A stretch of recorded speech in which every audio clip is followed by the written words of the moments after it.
Is there truth to the statements of former Senator Antonio Trillanes? Let's hear it from Attorney Barry Gutierrez, former lawmaker and spokesperson to former VP Leni Robredo. Welcome to the big story, Barry. You are already shaking your shoulders in laughter. My first question is, isn't it too early to be talking about 2028 if that is what former Senator Antonio Trillanes wants us to discuss? Well, I have the utmost respect for Senator Trillanes, and I don't disagree that 2028 should already be on the horizon of any serious opposition effort to actually field a strong candidate in 2028. In fact, I think one of the lessons of 2022 was we should prepare early. That was really one of the takeaways from that experience. So talking about it, talking about 2028 this early, I think is not out of the question. I actually think it's a good conversation to have. The earlier the better. But it's a different matter what you are actually talking about. Well, yes. Okay. What is if they are friends? What is the impact? I mean, what is the relevance? Well, let me address that to begin with. If Sara Duterte and Leni Robredo were friends, particularly in the 6 years where we were in the OVP and VP Leni was vice president, she certainly had a strange way of showing it. Sara Duterte herself attacked Leni Robredo several times, calling her fake VP, giving space to the allegations that there was massive fraud in the 2016 vice presidential elections. Allegations which were thankfully ultimately dismissed by the Supreme Court when the protest against her was trashed. But the point is, if they were friends, it certainly did not appear to me that way, having been on the front lines of having to answer so many attacks coming from the Duterte administration in those 6 years, including some coming from VP Sara Duterte herself. Okay, let's talk about the post-Duterte administration years, where, well, there was a meeting in Naga, and according to Senator Trillanes, there's the former VP or the Naga mayor is silent on the impeachment, silent on the arrest. So maybe it's on her side. She's, I don't know, assessing, being more savvy, politically savvy, maybe you can say that. I mean, I've talked personally about that meeting last year so many times already. And my information comes directly from the vice president herself. I have no reason to disbelieve her. I take her at her word on this. And her version is that she received short notice that Vice President Sara Duterte would drop by. And obviously, as a good host, she had to meet her. The vice president was going to her house in Naga. So I mean, I think that it's that the entire meeting thing has been blown out done of to death. proportion. That it's some kind of secret meeting, that some kind of political strategy was at work here. No, it was a visit. If anything, it was probably VP Sara Duterte who was banking on the buzz that the visit would generate. And, if that was her intention, she certainly got her money's worth. Okay, well, we are talking about the Peña Francia Festival, right? In Naga. Yes. And that was, kasi sabi ni Senator Sonny, check nyo sa Google. But if you check Google, that's really the only thing that comes out from the search. So are we categorically saying, Attorney Barry, that that was really the only time that they met? One-on-one, at least. As far as I know, even during the 2022 transition, where supposedly we were setting a meeting to help the staff of incoming Vice President Sara Duterte, she never showed up. There was never a personal meeting between the two of them. And again, if they're really friends, wouldn't you want to actually meet with your friend? so as to further facilitate the transition, but that never happened. So the first time they met in, I think, 6 years or more was during the Peña Francia visit last year. And that bit about Senator Kiko Pangilinan not being allowed to go up the stage, did that happen actually? Maybe for other reasons or what? Rosa daw, Rosa. Ano ba yung Rosa? Well, I can't speak to the specific event in where was it? Pangasinan? I don't remember, but the Rosa thing certainly came up during the campaign. And again, I was asked directly several times about it, and very, very clearly the position of then Vice President Robredo was she had only one vice presidential candidate, and that was Senator Kiko Pangilinan. We went on record several times to emphasize that precisely because there were some groups, and this is again a matter of record. There were some groups, the group of former Speaker Pantaleon Alvarez, they threw their support behind VP Leni Robredo sometime March, April of 2022, late in the campaign. And my understanding was their position was it should be a Leni Sara ticket. But that's their position as third parties who are coming in to throw their support. But the campaign's position, and certainly VP Leni's position, was that her only candidate for VP was her running mate, Senator Kiko Pangilinan. Well, Attorney Barry, one point that former Senator Trillanes has been emphasizing was the silence of Vice President Robredo in the impeachment of Sara Duterte, despite her being an influential figure, a big figure in politics. But help us explain why Vice President Robredo has been silent. Well, let's be very clear. VP Leni has been silent on national issues for the last 3 years.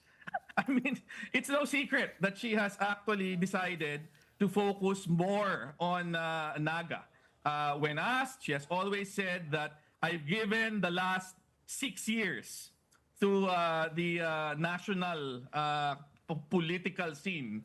And I have actually decided that for these next few years, I will be focusing on my hometown of Naga. Hence her decision to seek a local office. She's now mayor of Naga City in lieu of actually running for, let's say, the Senate or some other national office. And it's not just the impeachment. It's so many other things. I mean, every now and then, a hot political issue will hit the national scene, and invariably someone will ask, why is Leni Robredo not speaking out on this? Well, it was her choice to focus on the local politics and the local situation in Naga.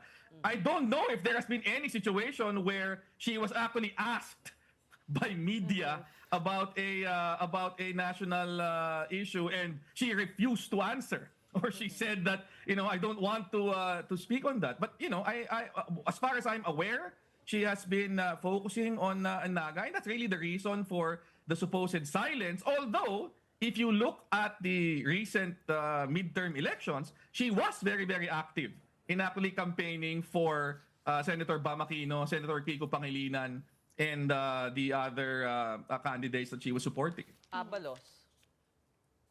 Well, yeah. Tulfo, Marcoleta. Attorney, I also wanted to get your reaction to something that Senator Trillanes also said, and that's, may image kayo kay Leni na pristine at naive sa politika, pero kabaliktaran siya, hindi naman siya masama, marunong lang maglaro.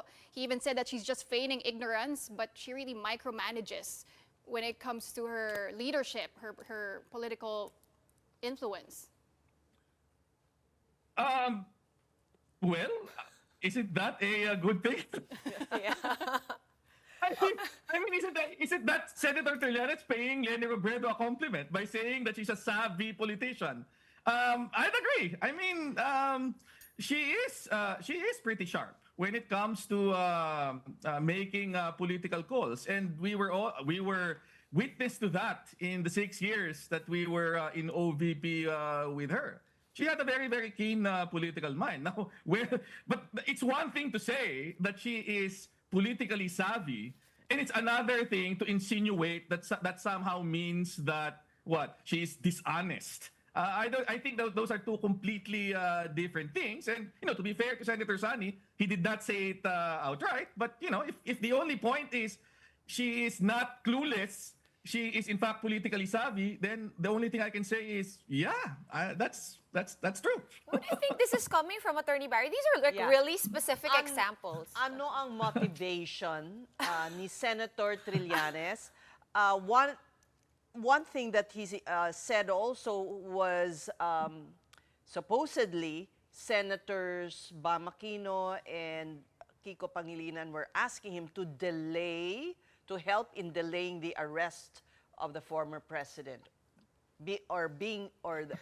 having him sent to the ICC because it may affect their chances in the recent elections. He said that.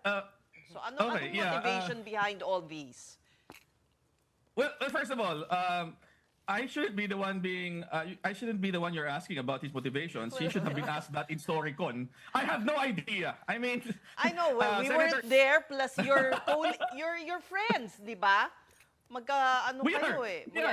Magkabiruan kayo, magkasama kayo sa politika. We have not talked about this, and I was actually pretty surprised that he came out with these rather controversial takes this morning in his interview. So I don't know I suppose his objective is ultimately to say and support his opinion that he thinks that VP Leni should no longer be running for president in 2028, and we should be looking at someone else or other people to actually be standard bearer.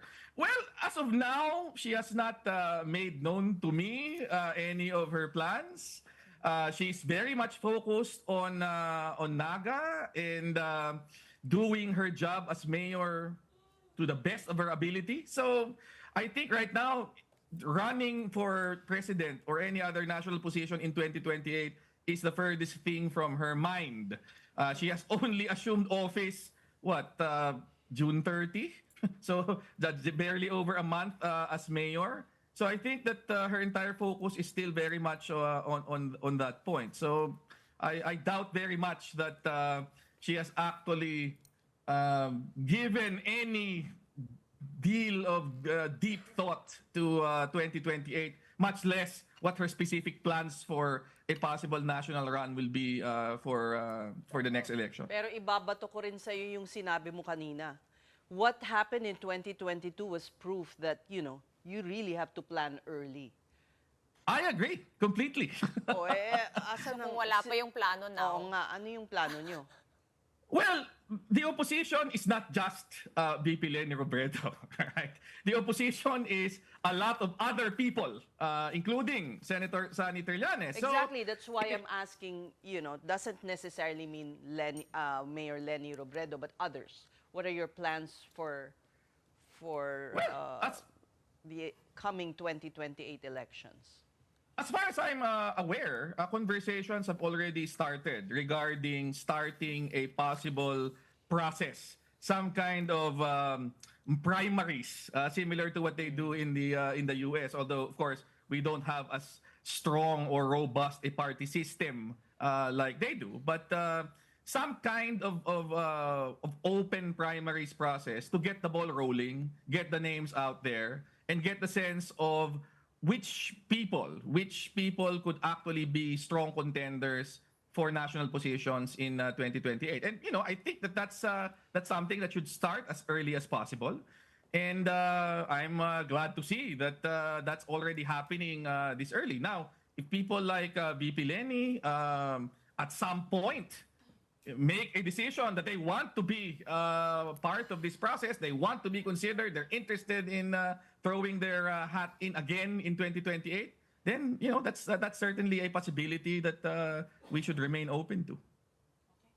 All right. So why do you find this laughable? Well, one thing I found amusing was the whole ICC thing, because one, VP Leni is very clearly on record. She was interviewed by Boy Abunda. I remember it very clearly. And she said that in that situation, she would extend full cooperation to the ICC if she would be elected. And beyond that, she would push for the Philippines rejoining the ICC as a full member if she was going to be elected. So it's strange to me to hear this entire storyline about Duterte not getting arrested. Now, as to the claim that Senator Kiko and Senator Bam talked to him, well, I don't know the details of that, but all I will say is, wow, lakas pala ni Senator Sani. Sa tingin nila Senator Bam, di ba? Kasi pwede pala niyang i-decide kung kailan ma-aresto si dating Pangulong Duterte. So I don't know. That's something that I suppose only the people who were in that conversation can shed light on. And I was certainly not involved in that.